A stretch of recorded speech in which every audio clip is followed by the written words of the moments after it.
why is it that we don't seem to be able to adjust ourselves to the physical environment without destroying it? Why is it that in a way this culture represents in a unique fashion the law of diminishing returns, that our success is a failure, that we are building up, in other words, an enormous technological civilization which seems to promise the fulfillment of every wish almost at the touch of a button. And yet, as in so many fairy tales, when the wishes finally materialize, they're like fairy gold. They're not really material at all. In other words, so many of our products, our cars, our homes, our clothing, our food, it looks as if it were really the instant creation of pure thought. That is to say, it is thoroughly insubstantial, lacking in what the connoisseur of wine calls body. And in so many other ways, the riches that we produce are ephemeral. And as a result of that, we're frustrated. We're terribly frustrated. We feel that the only thing is to go on getting more and more. And as a result of that, the whole landscape begins to look like the nursery of a spoiled child who's got too many toys and is bored with them and throws them away as fast as he gets them, plays them for a few minutes. Also, we're dedicated to a tremendous war on the basic material dimensions of time and space.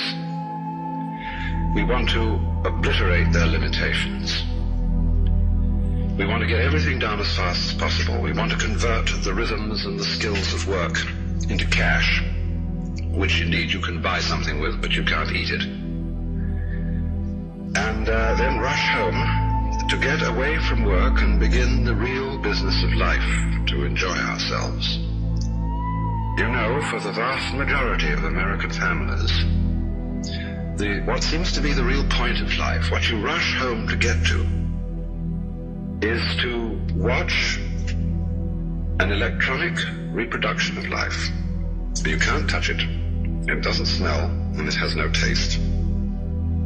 You might think that people getting home to the real point of life in a robust material culture would go home to a colossal banquet or an orgy of lovemaking or a riot of music and dancing. But nothing of the kind. It turns out to be this purely passive contemplation of a twittering screen. You see mile after mile of darkened houses with that little electronic screen flickering in the room. Everybody isolated, watching this thing, and thus in no real communion with each other at all. And this isolation of people into a private world of their own is really the creation of a mindless crowd.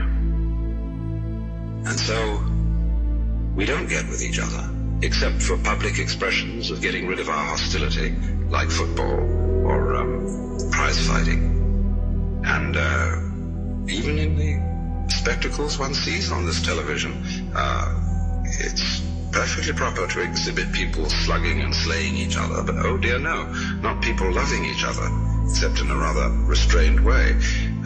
One can only draw the conclusion that the assumption underlying this is that expressions of physical love are far more dangerous than expressions of physical hatred. And it seems to me that a culture that has that sort of assumption is basically crazy and devoted, unintentionally indeed, but nevertheless in fact devoted, not to survival, but to the actual destruction of life.